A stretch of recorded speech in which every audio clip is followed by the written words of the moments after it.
let us begin with your perception, your outlook for the current supply chain ecosystem that is in India. How do you see it?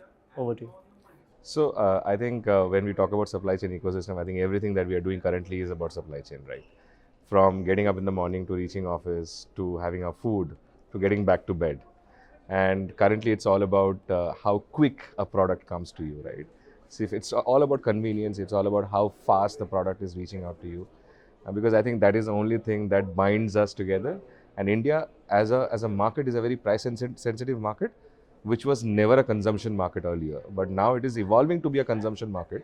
However, the price sensitivity still remains, right? And I think that's where the problem is there, that we need to fulfill our customers to the best possible way and on time and lesser time at better prices. And I think that's how it is evolving. It is about hyper personalization a lot. So I would not cater to you in a way that I would cater to someone else, right? So how does those demographics, those data points play? What are your purchase histories? And how can I target you in a certain way, right? And how can I bring into you the right products? Also, why I bring in the concept of products, because it has no direct relevance to supply chain, but getting the product to you at your doorstep is what supply chain is all about. So I think it is around that quick, fast, reliable. There is a lot of trust that is involved, because if you don't deliver on the promise that you give, I think I'm not going to, place an order with you in the future, right? So from a customer standpoint, from a consumer standpoint, that is what is becoming very, very important. Trust is playing a big role, and that's what is enabling repeat for us. So let me pick from the consumer trust point or consumer behavior for that matter. We were earlier at a time in which hyper local was the trend, and now we see that quick commerce is this trend.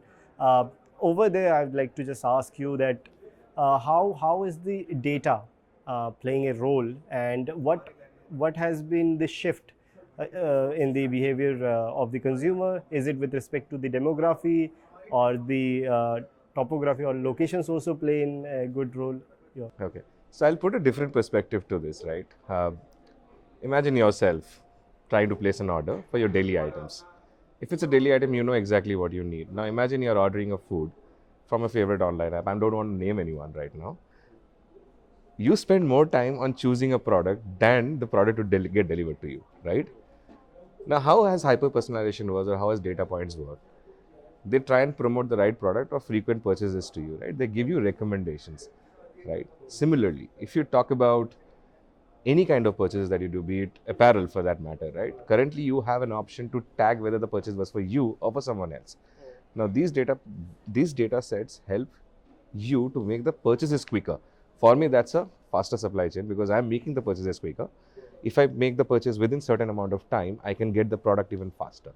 Now, you spoke about quick commerce. Quick commerce is still evolving, right? It is still not there. We have the Zeptos of the world. We have the Blinkits of the world. They are really fast. But do I need everything that fast, right? For example, there is a new brand that is coming up really well in Delhi NCR. It's called as Farmico. Farmico is into medicine. They're promising 30 minutes delivery. And when I talk about my brand, I'm talking about 2 hours delivery of mobile phones across all locations, about say 6,000, not 6,000, about 1,700 pin codes that we are operating from. I can deliver to you within 2 hours, right? Now, how is data working here? The data is that whether you actually need it in 2 hours or not. Can you wait? What is your search time, right? What is your browse time? So there are a lot of elements that builds into categorizing for you that what is the right product to be offered to you at what time. Now, what time are you ordering the most? If you see the push notifications that come on your phones, they're very well triggered as per the different timelines of the day. You will never get a push notification when you're sleeping. Why? Right? But you will get it as soon as you wake up. 8 o'clock is your wake up time. You will get it at 8 o'clock, not at 9 o'clock. I think these are some of the things that always plays a very important role. And everything then translates to a location tracking, right?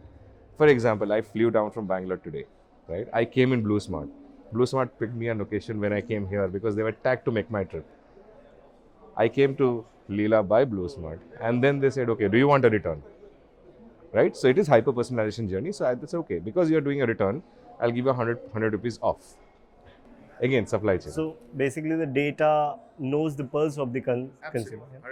100%. Picking from their last question, I would like to ask you is over the again the transition. Many the hyper localized model, they too are venturing into the quick commerce because it is the need of the hour.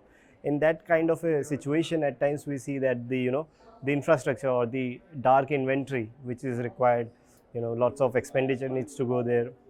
As a business model, how viable it is, because there has been cases of some of the companies, I think you will done so and all, which have not been able to transition that well. What are the challenges that can be faced around that? So I think it's all about the kind of money that you burn, right?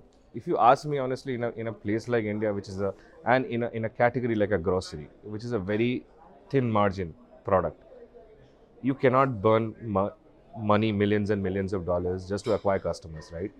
A customer would only come to you if you give a different service or different product, right? For example, a category like a dal chawal or a aloo, right?